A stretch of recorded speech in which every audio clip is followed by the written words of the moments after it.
हे शुभ संकेत आपले नशीब कधीही पालटू शकतात. शुभ संकेत आजही या गोष्टीचे अस्तित्व आहे. या छोट्या छोट्या घटना आपल्याला भविष्याचा संकेत देतात. हे संकेत आपण समजून घेतल्यास आपल्यासोबत भविष्यात घडणाऱ्या घटनांचा आपण अंदाज बांधू शकतो. घरात किंवा घराजवळ अशा काही घटना घडतात ज्यावरून आपण स्वतःला भविष्यासाठी तयार करू शकतो. नंबर 1. खिशातून नाणे खाली पडणे. कपडे घालताना खिशातून नाणे पडणे हा शुभ संकेत आहे. तुम्हाला भविष्यात धनलाभाची संधी मिळू शकते. यासाठी तयार राहावे. नंबर 2. घरातील नारळ आपोआप तडकणे. घरामध्ये एखादे नारळ ठेवलेले असली आणि त्याला आपोआप तडा गेल्यास समजावे की घरातील नकारात्मक ऊर्जा नारळाने शोषून घेतली आहे. तुम्हाला आता कोणत्याही अडचणी येणार नाही. नंबर 3. घरामध्ये आपोआप तुळस उगवणे. तुमच्या घरातील बागेत आपोआप तुळशीचे रोप उगवले तर हा शुभ संकेत समजावा. घरामध्ये भगवान विष्णू आणि लक्ष्मीचा वास राहणार असल्याचे समजावे. नंबर 4. आपोआप दुर्वा उगवणे. घरातील बागेमध्ये दुर्वा श्री गणेशाला अर्पण करण्यात येणारे एक गवत उगवल्यास समजावे की घरामध्ये आता कोणत्याही कामात अडथळे येणार नाहीत. नंबर 5. घरामध्ये मध पडणे. घरामध्ये मधाचे भांडे फुटून मध फरशीवर पसरल्यास समजावे की घरामध्ये आता कोणतीही निगेटिव्ह एनर्जी राहिलेली नाही. घरामध्ये एखादे मंगल कार्य होऊ शकते. नंबर 6. चिमणीचे घरात घरटे बांधणे. चिमणीने आपल्या घरामध्ये घरटे बांधणे शुभ मानले जाते.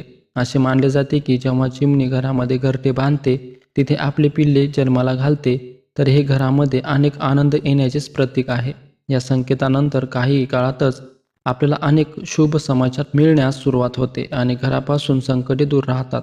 त्यामुळे चिमणीचे आपल्या घरामध्ये घरटे करणे चांगला संकेत मानला जातो. नंबर 7. सकाळच्या वेळी मांजराचे पिल्ले दिसणे. सकाळी उठल्यावर जर आपल्याला काही खुशखबर मिळाली तर आपला पूर्ण दिवस आनंदात जातो. तर एखाद्या व्यक्तीला सकाळी उठल्यावर मांजराची पिल्ले नजरेस पडली तर हे त्याच्या आणि कुटुंबासाठी हा शुभ संकेत आहे. जर आपल्यासोबत असे घडले तर असे समजावे की आपला चांगला काळ लवकरच सुरू होणार आहे. नंबर 8. मुंग्यांची समूहात दिसणे. मुंग्या एवढी मेहनत कदाचित कोणीही करत नसेल. त्याचसोबत मुंग्या एकतेचे प्रतीक देखील मानले जाते. त्यांना अनेक वेळा समूहाने एका लाईनमध्ये चालताना आपण पाहिले असेल. तर आपल्याला घरामध्ये काळ्या मुंग्यांचा समूह दिसला तर हे आपल्यासाठी शुभ काळांचे संकेत आहे.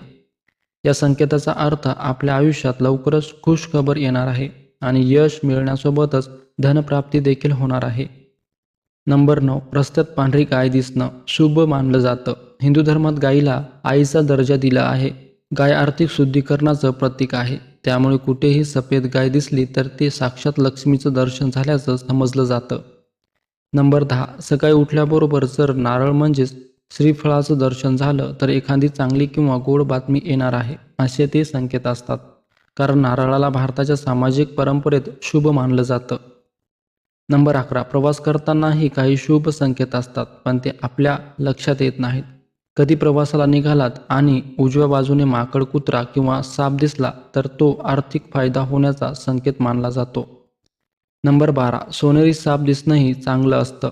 रात्री झोपताना जर पांढरा किंवा सोनेरी रंगाचा साप दिसला तर तो एक शुभ संकेत असल्याचं मानायला काहीच हरकत नाही. काही जणांना याचा चांगला अनुभव आलाय. नंबर 13. हिरवा निसर्ग डोळे भरून पाहायला कुणालाही आवडेल पण हाच निसर्ग जर स्वप्नात दिसला म्हणजे स्वप्नात एखादे नैसर्गिक चित्र दिसले तरीही ते शुभ मानलं जातं.